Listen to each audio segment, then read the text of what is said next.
एक वचन मैं पढ़ूंगा, प्रकाशित वाक्य 1 उसकी 16वीं आयत। Revelation chapter 1 verse 16. ये प्रभु यीशु मसीह के बारे में ये वचन है। This verse is about the Lord Jesus. वह अपने दाहिने हाथ में 7 तारे लिए हुए था He had in his right hand the 7 stars. और उसके मुख से तेज दोधारी तलवार निकलती थी। Out of his mouth went a sharp two-edged sword. उसके मुख से तेज दोधारी तलवार निकलती थी। Out of his mouth went a sharp two-edged sword. कभी आपने सोचा है कि यीशु के हाथ में दो धारी तलवार क्यों नहीं है? Have you ever thought, why does Jesus not have the two-edged sword in his hand? इसीलिए आज ध्यान से सुनिएगा। This is why I want you to hear carefully today. Okay, दो धारी तलवार कहाँ से निकल रही है? Where is the two-edged sword coming out of? प्रभु यीशु मसीह के मुंह से निकल From the रही है। mouth of the Lord Jesus.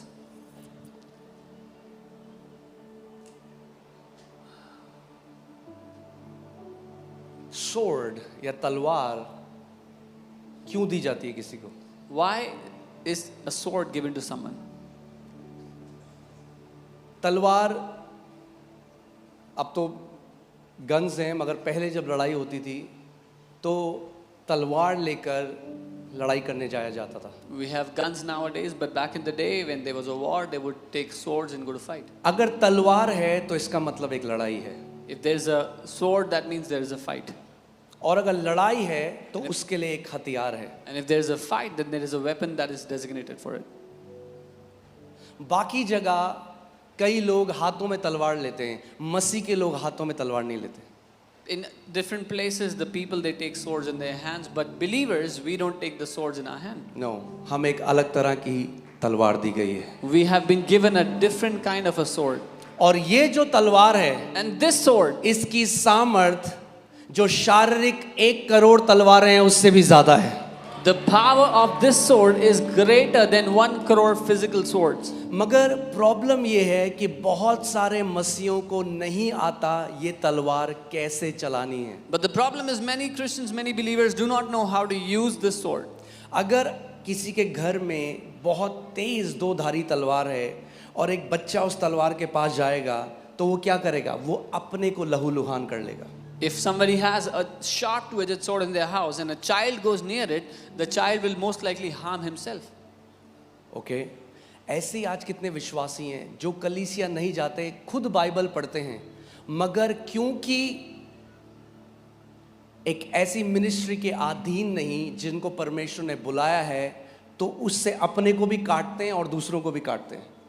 Similarly, there are so many believers today that sit home, they don't go to any church. वो They are- अपने interpretation निकाल लेते हैं, यूट्यूब में जाते हैं, फिर उल्टी सीधी बातें करते हैं। They don't go to any church, not under any ministry which has been called to teach the word. So then they take out their own interpretation and they harm themselves and they जो harm others. तलवार शैतान के विरोध चलानी थी वो तलवार भाई बहनों के विरोध में चलाते हैं। The sword that was given to them to use against the devil, they use it against brothers and sisters. इसीलिए परमेश्वर ने अपनी देह में टीचर्स रखे हैं। This is why God has kept teachers in his body. Okay, amen. Amen. इसीलिए 5-fold ministry रखी है। This is why God has kept this fivefold ministry. तो अब मैं आपके साथ कुछ बहुत ज़रूरी आज सिखाता हूँ और मैं चाहता हूँ आप ध्यान से इस बात को सुनिएगा। So I want to teach you something very important and I want you to hear this intently. यीशु के मुंह से क्या आ रही थी? What was proceeding from Jesus' mouth? Sharp से शार्प, यानी पैनी टू एज्ड स्वॉर्ड। एक तेज दो धारी तलवार यीशु के मुंह से निकल रही थी। तेज दो धारी तलवार यीशु के मुंह से बाहर आ रही थी। A sharp two-edged sword was coming out of his mouth. और मैंने आपको क्या बताया था कि अगर तलवार है तो इसका मतलब क्या है? क्या है? एक लड़ाई है। और बाइबल हमें कहती है हम एक आत्मिक मल्लयुद्ध के बीच में हैं। And I told you, if there's a sword, that means there's a battle. And the Bible tells us you are in the middle of a warfare. Okay, Of a, जब वर्ल्ड वॉर 2 हो रहा था तो कई बच्चे war के बीच में पैदा हुए। when World War II was happening, some children were born in the midst of the World War. Okay और कई देश ऐसे हैं जैसे स्विट्जरलैंड है और भी बहुत सारी जगह हैं जहाँ पे हर किसी मेल जो मर्द है, कई जगह तो फीमेल्स भी, इजराइल में फीमेल्स भी हैं, मगर जहाँ पे हर किसी व्यक्ति को ट्रेनिंग में जाना पड़ता है क्योंकि वहाँ लगातार वॉर चल रहा है। ऐसा नहीं हो सकता कि कोई भी व्यक्ति मिलिट्री ज्वाइन ना करे, ये पॉसिबल नहीं है। रूल है, अगर आपके देश में लड़ाई चल रही है तो आपको ट्रेनिंग लेनी पड़ेगी, आपको हथियार चलाना आना पड़ेगा। And there are some nations like Sweden where every male has to join the army and get trained to fight war if there's ever a war that breaks out. Countries like Israel, they both females and males they take training. मेरे पास आपके लिए एक news है, I have a और news. News ये है कि you were born in the midst of a war. आप एक लड़ाई के बीच में पैदा हुए हैं। जब आप मसीह में पैदा हुए तो आप एक लड़ाई के बीच में पैदा हुए। When you were born in Christ, you were born in the middle of a war. So क्यूट मसीह बन के नहीं जी सकते। You cannot live as a cute Christian. मार देगा शैतान समय से पहले। The devil will kill before time. तो आपको ट्रेनिंग लेनी पड़ेगी, So you will need to take training. आपको मसीह में बढ़ना पड़ेगा, You will have to grow in Christ. आपको सीखना पड़ेगा तलवार कैसे चलाते हैं, You will have to learn how to और use your खुद sword. सीख के फिर और भाई बहनों को भी सिखाना पड़ेगा। And after you master it, you have to teach your brothers and sisters as well. Okay so efficiency 6 में, इफिसियों 6 में बताता है कि हम एक आत्मिक मल्लयुद्ध के अंदर हैं। Ephesians 6 teaches us that we are in the middle of a war. और बाइबल कहती है इसीलिए अपने सारे जो कवच हैं, जो आत्मिक हथियार हैं, वो पहन लो। And this is why the Bible says, put on the whole armor of God. क्यों पहन लो कवच को? Why should you put on the whole armor? क्योंकि आप एक बोलो लड़ाई के बीच में हैं। Because you're in the middle of a warfare. इसीलिए यहाँ सत्संग सुनने नहीं आ रहे हो आप। So you've not come here to hear a teaching. फिर से बोल रहा हूँ, सत्संग सुनने नहीं आते हो संडे को, योद्धा बनने आते हो संडे को। You don't come here to hear a religious teaching. You come here to become a champion, a warrior. Okay so अब इफिसियों 6:17 में हम देखेंगे, Ephesians 6:17. And take the helmet of salvation उद्धार का टोप and the sword of the spirit. और आत्मा की तलवार को ले लो. आत्मा की तलवार को ले लो। Take this sword of the spirit. Bible कह रही है आत्मा की तलवार ऑप्शन नहीं है, The Bible is saying, take the sword of the spirit. It's not an option. पकड़ना पड़ेगा तलवार को, You will have to hold the sword. सीखना पड़ेगा चलाना। You'll have to learn to use it. ये शारीरिक तलवार नहीं जो हाथों से उठाई जाती है, ये आत्मा की तलवार है, ये मुंह से निकलती है। This is not a physical sword you can carry in your hands. This is the sword of the spirit that comes out of your mouth. यीशु के कहां से निकल रही थी तलवार? Where was the sword coming मुंह out से of? निकल रही थी। Out of Jesus' mouth. उसकी आर्मी में आप हो, आपकी तलवार कहां से निकलेगी? मुंह से निकलेगी। You are in his army, so where will your sword come out of? Your mouth. पौलुस इसमें साफ बता देता है हमारी लड़ाई मांस और लहू से नहीं है भैया कि आयतें लेके एक दूसरे को हम लोग घायल करें।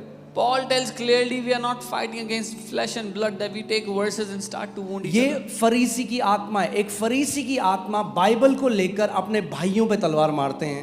That is the spirit of a Pharisee. Pharisees take up verses from the word and they wound their brothers and sisters. पौलुस कह रहा है हमारी लड़ाई मांस और लहू से नहीं है। But Paul is saying our fight is not with flesh and blood.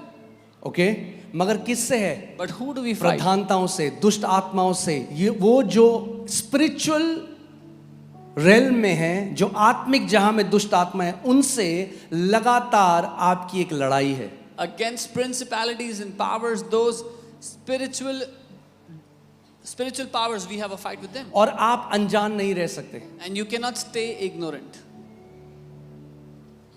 होशाया 4:6 में परमेश्वर का वचन कहता है मेरी प्रजा मेरे ज्ञान न होने के कारण क्या हुआ? नाश हो गई। Hosea 4:6 it says, my people are destroyed because of lack of my knowledge. सो क्यों हो रहे हैं आज मसीह लोग नाश? इसलिए कि परमेश्वर चाहता है वो नाश हो? कि कई लोग सिखाते हैं अरे बीमारी आई तो भी प्रभु ने भेजी। अरे परमेश्वर कह रहा है मेरे लोग अगर नाश हो रहे हैं तो इसलिए हो रहे हैं क्योंकि उन्हें मेरा ज्ञान नहीं है। Why are God's people being destroyed? Is God sending sickness? Because some people say if sickness came, it's from God. No, but God is saying my people are perishing because they have no knowledge. They don't have my knowledge. सोचो मैं चाहता हूं आप एक army camp के हिसाब से सोचो, इंटेंस लड़ाई चल रही है Now think it through an army और camp. कोई भी आर्मी में किसी बंदे को गन देकर उसको बॉर्डर पे नहीं भेज देते. Think it through an army camp that in the middle of intense warfare, nobody will just hand them a gun and send them to the border. कई लोग हमें बोलते हैं आप चर्च में क्यों बुलाते हैं लोगों को, उनको बोलो बाहर जाके प्रचार करें. अरे पहले ट्रेनिंग देंगे या नहीं देंगे, या भेज देंगे बैटलफील्ड में. Some people say, why are you calling people to the church? Why don't you send them out to preach? First, will we train them or not? और इसीलिए मैं इतने मसीहों से बाहर जाके प्रचार कर रहे हैं रोज, जब घर में आते हैं तो अपनी खुद की वाट लगी रखी है ऊपर से नीचे तक. And this is why there are so many believers, they are going out and preaching every day, but when they come back home, their life is miserable inside the house. क्यों? क्योंकि लड़ाई से पहले ट्रेनिंग है. बोलो लड़ाई से पहले ट्रेनिंग है. Because there is training before the war. अब सोचो ट्रेनिंग चल रही है और एक बंदा है, जब सब ट्रेनिंग चल रही है वो ध्यान नहीं दे रहा, वो अपने मस्ती कर रहा है अपनी, Imagine फोन में training- लगा हुआ है. Training is going on and there's one person not paying attention on his phone, distracted. जब उनका इंस्ट्रक्टर सिखा रहा है, देखो ये गन है, इसको आप ऐसे करोगे, ये लॉक होता है, ग्रेनेड को ऐसे निकालोगे, पिन ऐसे निकलती है, वो ध्यान ही नहीं दे रहा. When the instructor is teaching them, this is your gun, this is how you put off the safety, this is how वो the grenade. कैजुअल है उसका एटीट्यूड. He's कैसा just- है? हाँ क्या हो गया तो. He's just casual, doesn't care. और He's फिर like, लड़ाई में जब गया, अब ग्रेनेड से पिन खुली नहीं रही, now when he goes to the war, he doesn't know how to take the pin out of the grenade. Gun unlock ही नहीं हो रही. He's not able to क्यों? unlock his क्योंकि gun भाई साहब का ध्यान कहीं और था जब ट्रेनिंग हो रही थी. because he was distracted during the training. सबसे पहले कौन मरेगा लड़ाई में? Who will die first in that ये war? This guy. अगर अंत तक जीवन जीना है तो उस प्रशिक्षण को हल्का मत जानो जो मसीह में तुम्हारे लिए रखा गया है. If you want to live a victorious life till the end, do not despise the training that has been kept for you in Christ. उस वचन को हल्का मत जानो जो हर रविवार को परमेश्वर का आत्मा आपके और आपके बच्चों के लिए भेजता है. Do not despise the word that the Spirit of God sends for you and for your children every Sunday. ये कोई सत्संग नहीं है, This is no religious ये gathering. आत्मिक प्रशिक्षण है योद्धा बनने का This मसीह is में. spiritual training to make you warriors in Christ. Okay so अब बाइबल हमें कह रही है क्योंकि हम एक लड़ाई में, और सारा कवच है, मेरे पास वो समय नहीं है, आज मैं आपको ऑफेंसिव लड़ाई सिखा रहा हूँ. Now the the Bible says, best defence is offence. the Bible says we have the whole armor, but I'm not talking about defensive today. I'm talking about offensive. The best, सबसे अच्छा जो बचाव है वो हमला करना है. कोई आया आपके घर में मारने के लिए, आपको पहला मार दिया ना आपने एक पंच, पहला अटैक जब आपने कर दिया तो you are on the winning side. If someone enters your house trying to harm you, if you give them the first blow, you've already won the battle. सो जो हमारे कवच है वो पूरा डिफेंसिव कवच है. Our उद्धार entire का टोप, धार्मिकता की झीलम, सत्य की बेल्ट, सुसमाचार के जूते, ये सब क्या है? ये कवच है. Our entire armor is protective. The helmet of salvation, breastplate of righteousness, the belt of truth, the shoes of gospel, they are to protect you. अब सोचो आप लड़ाई में चले गए केवल कवच पहन के, मगर कोई हथियार नहीं है, तो आप मार खा रहे. अब लग नहीं रही आपको, मगर मार तो खा रहे हो. Now imagine you go to the war wearing your protective gear, your armor, you do not have any sword, any offensive weapon with you, so you will be just taking hits upon hits. तब तक मार खाते रहोगे जब तक हथियार नहीं उठाओगे. You will keep on taking hits until you take up your weapon. और बाइबल कहती है हमारे पास भी हथियार हैं. And the Bible says we also have weapons. हमारे पास आत्मा की चोखी और पैनी दो धारी तलवार है. We have the sharp two-edged sword of the Spirit. वही तलवार जो मेरे यीशु के मुंह से निकलती है, वही तलवार उसने आपके और मेरे मुंह में भी डाली है. The same sword that comes out of our Lord Jesus' mouth, the same sword God has given to us, to you and me. अलग नहीं, It's not a different sword. वही तलवार दी है. It's the same sword. आपने देखा है, अच्छा मैं फिर से आपसे एक उदाहरण, यहाँ पे कितने लोगों ने गिटार बजाने की कोशिश करी? मुझे हाथ दिखाओ अगर How कभी many people tried to play guitar हाँ, or tried to learn it? मगर बहुत मुश्किल था तो आपने छोड़ दिया. मुझे दिखाओ हाथ. But it was so difficult that you left it. How many people did that? एक व्यक्ति यहाँ पे आ सकता है और बहुत बढ़िया गिटार बजा रहा है, आपको वाह कितनी बढ़िया आवाज निकल रही है इसी गिटार से. One person can come here, play the guitar, and you say, "Wow, what a beautiful sound is coming और out." फिर of एक the guitar." दूसरा व्यक्ति आए और सेम गिटार को पकड़े और करे झड़ंग बड़ंग झड़ंग बड़ंग. And then another person can come and make absolute nonsense same guitar है from the same guitar. मगर एक प्रशिक्षित है, एक प्रशिक्षित नहीं है. But one is trained and the other is not trained. वही तलवार यीशु ने आपके मुंह में भी दी है। अब आपको सीखना है ये जो तलवार है, how you can yield this weapon, इस हथियार का आप इस्तेमाल कैसे कर सकते हो आत्मिक गढ़ों को ढाने के लिए। The same sword the Lord Jesus has now put in your mouth, He has given it to you. You can learn how to use this sword to bring down strongholds. अगर आपकी लड़ाई हो रही है और आत्मा की तलवार हमारे मुंह से है, If you are in the middle of a warfare and the sword of the Spirit is coming out of our जो mouth, हथियार है वो तलवार है, The तो अब weapon- मुझे बताओ कौन है जो नहीं चाहता कि आप वो तलवार मुंह से निकालो? if your weapon is the Come on, sword, talk to tell me. me, who doesn't want? कौन? शैतान। आज बड़ी शिक्षाएं जो घोषणा का विरोध कर रही है, समझ जाओ ये किसके बच्चे हैं। There are many teachings about don't declare, you should not make declarations, you should understand whose children are these. क्योंकि वही है जो नहीं चाहता कि परमेश्वर का वचन आपके मुंह पे हो। Because it is the devil who doesn't want that the word of God will be in your mouth. Okay, आज मैं आपको वचन से दिखाऊंगा, एक नहीं 10 आयतें दूंगा। I will show you from the word, not 1, 10 verses. हम अपनी कोई प्रीचिंग नहीं कर रहे इस जगह में, We are not preaching our own message here. मगर जो आत्मा की बातें हैं, बाइबल कहती है जो शारीरिक मसीह है ना, जो शारीरिक ईसाई हैं, उनको समझ में नहीं आएंगी ये बातें, क्योंकि these things are spiritually discerned। But the things of the Spirit cannot वो be लड़ते discerned. हैं, कहते हैं ये न्यू एज टीचिंग दे रहे हैं, ये वचन की घोषणा कर रहे हैं। अरे तो किसकी घोषणा कर रहे हैं? वचन, परमेश्वर की वचन की घोषणा कर रहे हैं। They said this is new age teaching, you're declaring the word. What are we declaring? The word of God. ये शैतान से है। They are यानी from the devil. शैतान अब परमेश्वर का वचन लोगों के मुंह में डाल रहा है। वाह, hallelujah. They said this teaching is from the devil. Okay, so now the devil is putting God's word in people's mouth. Wow. मतलब वो कह रहा है ये लो तलवार और मारो मुझे। So the devil is saying, take your sword and hit me. सोचो ध्यान से, कौन है जो नहीं चाहता कि तलवार आपके मुंह पे रहे? धर्मी ईसाई बन के रहो, रीति रिवाज में रहो, क्रिसमस में जाओ, गुड फ्राइडे में जाओ, ईस्टर में जाओ। Think carefully who doesn't want the sword to come out of your mouth. Who would want you to be a religious Christian, do all rituals, go for Christmas, Easter Sunday, do all that. मगर ये teaching नहीं, But don't take this teaching. क्योंकि ये उसका, और अब तो भैया शुरू हो चुका है, इंडिया में बच्चा बच्चा परमेश्वर का वचन की घोषणा कर रहा है। And now it has started.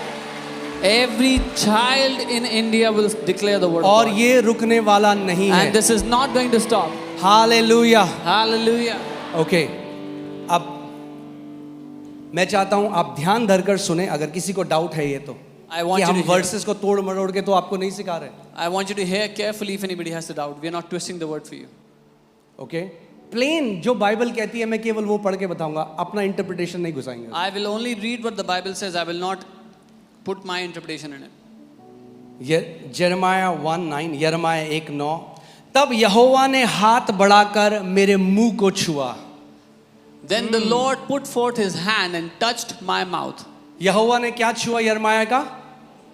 कई मसीहों का आज ये छूना जरूरी है कि परमेश्वर उनका मुंह छुए। Many believers have this need that the Lord would touch their mouth today.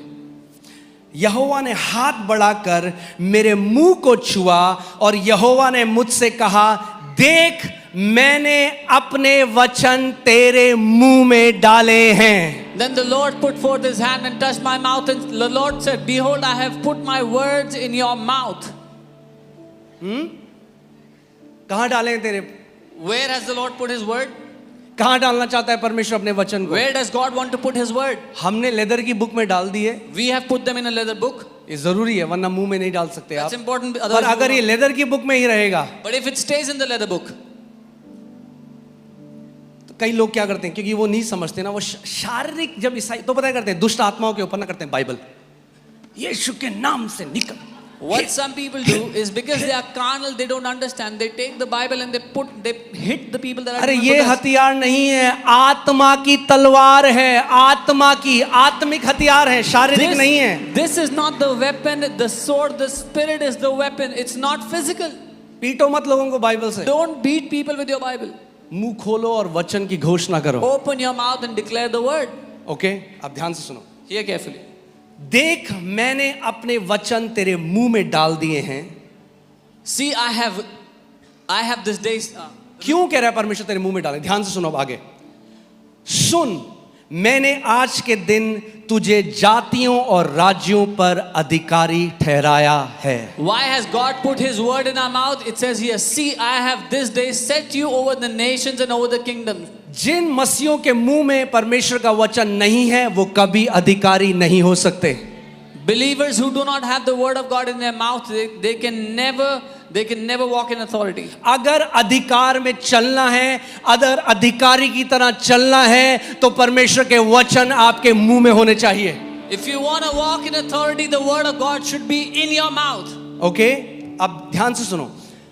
उन्हें गिराने और ढा देने के लिए, नष्ट करने और काट डालने के लिए, या उन्हें बनाने और रोपने के लिए। To root out and to pull down, to destroy and to throw down, to build and to plant. अब हियर दिस, ये जो परमेश्वर का वचन है ना, इसको बाइबल दो चीजें बोलती है। This word of God, the Bible calls it two things. Bible इसको कहती है सीड यानी बीज, और बाइबल कहती है सोर्ड यानी तलवार। It's a seed and a sword. तलवार से जो शैतान की तरफ से उसको नाश कर दो, और जो परमेश्वर के वचन आपकी जिंदगी बनाने वाले हैं उनको बीजों की तरह अपने हृदय में बो। With the sword, destroy what the devil is bringing against you, and with the seed, plant what the Lord wants to build in your life. Okay, फिर से मैं पढ़ता हूं। मैंने अपना वचन तेरे मुंह में डाला और तुझे जातियों का अधिकारी बनाया है। I have put my word in your mouth and I have made you an authority over nations. क्योंकि कई लोग कहते हैं हमारा काम तो है, हम केवल प्रार्थना करेंगे, परमेश्वर करेगा। Because some people say our job is to just pray and God will do something. आगे मैं इस पे बहुत टीचिंग बनाने वाला हूँ एक, ठीक है। मैं वो करना नहीं चाहता था, पर जब छेड़ता रहेगा कोई तो फिर वचन से बनाना पड़ेगा। I'll give teachings on this. I didn't want to do this, but I'll have to do it. ये सारे लोग कैल्विनिस्ट हैं, आपको पता होना चाहिए कैल्विनिज्म। कैल्विनिस्ट वो लोग हैं जो मानते हैं जो पृथ्वी पे हो रहा है वो परमेश्वर कर रहा है। You should know all these people are Calvinists, and Calvinists they believe whatever is happening on the earth, God is doing it. और ये एक डिमोनिक डॉक्ट्रिन है, And this is a demonic doctrine. और इस डॉक्ट्रिन की वजह से इतने सारे मसीह लोग मर गए अपने समय से पहले। And because of क्योंकि जो हथियार परमेश्वर ने उन्हें दिया उन्होंने उसका इस्तेमाल नहीं किया, क्योंकि उन्होंने कहा कि हमारा काम है, हम केवल भीख मांगेंगे, परमेश्वर को करना है तो करेगा, नहीं करना है तो नहीं करेगा। And because of this demonic doctrine, so many Christians died before their time because they believed that our job is to beg in prayer, and what God will do, He will do. What He will not do, He will not do. अब वो क्या कह रहा है? मैंने तुझे जातियों और राज्यों पर अधिकारी बनाया, उन्हें गिराने और ढा दे। तू गिराएगा, तू ढा देगा, कैसे? मेरे वचन जो तेरे मुंह में है। तू रोपेगा, तू बनाएगा, तू गिराएगा, तू ढा देगा, तू रोपेगा, तू बनाएगा। मैंने तुझे अधिकार दे दिया, अब जो अधिकार मैंने तुझे दिया उसका इस्तेमाल कर। Now God is saying, I have given you over, I have set you, I have made you authority over nations and over kingdoms. How? By putting my word in your mouth, so that you will root out and you will pull down, you will destroy and you will throw down, you will build and you will plant. अब सोचो, अगर एक लड़ाई के बीच में, और मैं नहीं चाहता मेरे बच्चे लड़ें, Now think about it. If I'm in the middle of a battle and I don't want my kids to fight, तो मैं उन्हें कभी हथियार नहीं दूंगा। I will never give them weapons. मैं लड़ूंगा हथियार उनके लिए। I will fight with the weapons. मगर अगर मैं अपने बच्चों को हथियार दे रहा हूं, इसका मतलब मैं चाहता हूं मेरे बच्चे भी मेरे साथ उस लड़ाई में योगदान दें। But if I give weapons to my children, that means I want my children to also take part in this war. पौलुस कह रहा है क्योंकि हम एक आत्मिक मलयुद्ध में हैं, आत्मा की तलवार को उठा लो भैया। Paul is saying, because we are in the middle of a warfare, take up the sword of the Spirit. तभी अधिकार ले पाओगे। Only then can you take authority. Okay, so काट डालने के लिए, To chop them off. दुष्ट आत्माओं के बंधनों को काट सकते हो इस तलवार से जो तुम्हारे मुंह में है। You can chop off the bondages of every demonic spirit through the सालों से sword जो in your mouth. ट्यूमर है, आत्मा की तलवार काट सकती है उन ट्यूमरों को, उस अर्थराइटिस को, उस दिल के दौरे को, उस डिप्रेशन को, जो रात को नींद नहीं आती है उसको। परमेश्वर का वचन कह रहा है, मैंने अपने वचन तेरे मुंह में डाले हैं और तुझे अधिकारी बनाया है कि तू नाश कर दे, तू काट दे जो शैतान के काम है उन्हें। The word of God has given you power. He has given you this sword so you can cut down every tumor, every cancer, every arthritis, so you can destroy every work of the devil. Okay, मुझे बुरा लगता है बहुत, आजकल इतने simple कई मसीह YouTube में जाते हैं, जो भी सिखाया जाता है I feel so bad. So many believers go to YouTube and gulp every wrong teaching that they see. हाँ जी आप सही कह रहे हो। Yes, yes, सब you're right. परमेश्वर करता है। God does everything, yes. Okay, ये था पहला वचन, ठीक है। This was the first verse. दूसरा, Second verse. यशाया 51 उसका 16, Isaiah 51 verse 16. मैंने तेरे मुंह में अपने वचन डाले। I have put my words in your mouth. दूसरी आयत, The second परमेश्वर verse. कह रहा है मैंने, God is saying, I have. पहले था Jeremiah, First to Jeremiah he said it. अब परमेश्वर कह रहा है आइजाया से। Now God is saying to Isaiah. Okay, कई लोग ये ना बोलते अरे वो तो केवल जेरेमाया के लिए वचन था। So that some people may not say this was only for Jeremiah. मैंने तेरे मुंह में अपने वचन डाले और तुझे अपने हाथ की आड़ में छिपा रखा है। I have put my words in your mouth and I have covered you with the shadow of my hand. Hindi में ना यहाँ पे सही नहीं है translation, it says so that I may plant the heavens. In English it says ताकि मैं स्वर्गों को बो दूं। मैंने अपने वचन तेरे मुंह में डाल दिए कि स्वर्गों को मैं बो सकूं। आप स्वर्ग को बो सकते हो अपने जीवन में उन वचनों के द्वारा जो परमेश्वर ने आपके मुंह में डाले हैं। Amen. I have put my words in your mouth so you can plant heavens on the earth. You can plant heaven by the word of God in your mouth. स्वर्ग में कोई बीमारी नहीं, There is no sickness in स्वर्ग में heaven. कोई दुष्ट आत्मा का सताव नहीं, There is no demonic स्वर्ग में oppression कोई in heaven. गरीबी नहीं, There is no poverty in स्वर्ग heaven. में कोई कलेश नहीं। There is no strife in अब heaven. इस बात को समझना, जब तक हम पृथ्वी में हैं, So as long यीशु as we मसीह are ने on the कहा earth, गॉस्पेल से जो हमें सताव आएगा वो हमेशा रहेगा, उससे हमारा कोई छुटकारा नहीं है। Jesus said the persecution that comes because of the gospel will remain. There is no redemption from that. मगर कुछ ऐसी चीज हैं जो स्वर्ग में बांधी जा चुकी हैं जिनको आप पृथ्वी पे बांध सकते हो। But there are some things which have been bound in heaven so you can bind them on the earth. यानी आप पृथ्वी में आप अपने जीवन में स्वर्ग को प्लांट कर सकते हो, बो सकते हो उन वचनों के द्वारा जो परमेश्वर ने आपके मुंह में डाले। सो हर बार इस बात को मैं चाहता हूं, इस थीम को आप ध्यान से सुनना कि वचन कहां पर हैं? आपके मुंह में। So you can plant heaven on the earth. Remember this theme, by the word that is in your mouth. जब तक मुंह में नहीं है, Unless it's in your mouth, उनकी सामर्थ नहीं निकलेगी। their power will not come out. बढ़िया सा फ्रेम करके लगा दोगे घर में, कोई फर्क नहीं पड़ेगा। If you put a good frame of the word in your house, it will not make any difference. ठीक है, ऑलराइट। चलो तीसरा, Third verse. अब मूसा की मृत्यु हो गई और यहोशू को एक ऐसे देश में जाना है जहां पर दानव हैं जो उनसे बहुत गुना बड़े हैं हर एक चीज में। Now Moses has died and now Joshua has to lead the people into this land of promise where there are huge giants. जो 10 जासूस थे, जो 12 भेजे गए, उसमें से जो 10 जो उस गोत्र के लीडर्स थे, जब वो वापस आए तो उन्होंने क्या कहा? उन्होंने बुरी खबर दी और उन्होंने कहा कि हम तो टिड्डियों की तरह थे उनके सामने। Out of the 12 spies that went to spy in the land, when they came back, 10 of them, they gave a bad report and said, we were like grasshoppers in their sight. 10 out of 12, that's 80%। 12 में से 10 लोग, 80% लोग, बुरी खबर लेकर आए। they brought a bad report. दुख की बात यह है, आज भी 80% जो पुलपिट है ना कलीसिया में, वो बुरी खबर का प्रचार कर रहे हैं। The sad thing is 80% of pulpits even today are preaching the bad news. वो 10 जासूस काफी थे 40 लाख इजरायलियों को कब्र में ले जाने के लिए। इसीलिए ध्यान दो किस पुलपिट की आवाज आप सुनते हो। Come on. Those 10 spies were enough to put 40 lakh people into the grave. So therefore carefully hear whose voice you hear. बीमारी आ रही तो ले लो परमेश्वर की तरफ से। Oh, sickness coming, take it because it's from God. मगर ये नहीं बताएंगे ना कि जब उनको आती है तो खुद डॉक्टर के पास जाते हैं, खुद क्यों नहीं ले लेते? But they don't tell you when they get sick, they run to the doctor. They don't take the sickness.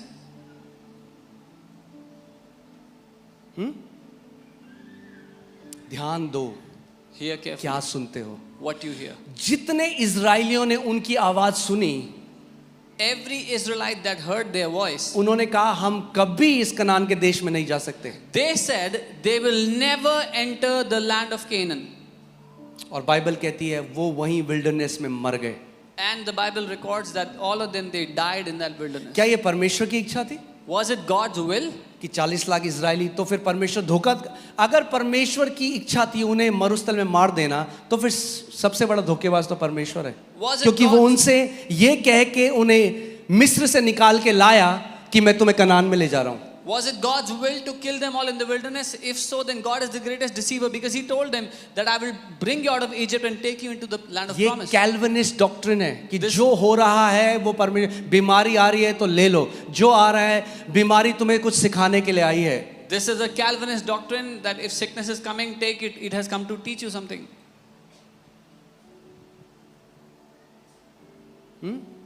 परमेश्वर तुम्हें नम्र करना चाहते हैं. God कभी wants to बीमार make you आदमी को humble. देखा है? नम्र होते हैं बीमार लोग. Have you ever seen a sick person? Are they humble? बीमार से ज्यादा चिड़चिड़ा कोई नहीं होता. There is no more. Is no that one- true or not?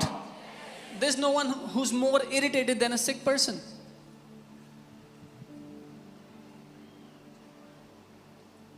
परमेश्वर अपनी आत्मा और अपने वचन के द्वारा हमें सिखाता है, बीमारियों के द्वारा Come नहीं. on. God teaches us through His Spirit and through His Word, not through sicknesses. Okay, so अब जोशुआ को जाना है ऐसी जगह जो शारीरिक रूप में इम्पॉसिबल है जाना. Now, Joshua has to go to such a place where it is impossible for them to go physically. तो परमेश्वर क्या करता है? So, what the Lord does, परमेश्वर उसको वही चीज दे रहा है जो उसने यिर्मयाह और आइजाया को दी. the Lord gives them the same thing that He gave to Jeremiah and Isaiah. Joshua, this book of the law shall not depart from your mouth. यहोशू, व्यवस्था की ये पुस्तक तेरे मुंह से कभी ना उतरे. यहाँ पे हिंदी बाइबल ने बिंदी लगा दी, ये चित्त नहीं है, मुंह है. Here, it's not your aware, it's not your mind, but it's your mouth. मुंह. यहोशू व्यवस्था की ये पुस्तक तेरे मुख से रुकने ना पाए, लगातार इसकी. क्यों? क्योंकि जब आप लगातार वचन की घोषणा कर रहे हो, आत्मिक जहां में तलवारें निकल रही हैं, आपके मुंह से तलवारें निकल रही हैं. Joshua, this book of the Lord shall not depart from your mouth, because when you are speaking that word of God, there are swords coming out of your mouth in the spirit world. ये कौन सा आयत था? तीसरा. This is the Bible third says verse. out of the mouth of 2 or 3 witnesses a word is established. Bible कहती है 2 या 3 गवाहों के मुंह से हर एक बात स्थापित होती है. मगर और गवाही देंगे अभी आपको. We will give you tension more मत. witness. ओके.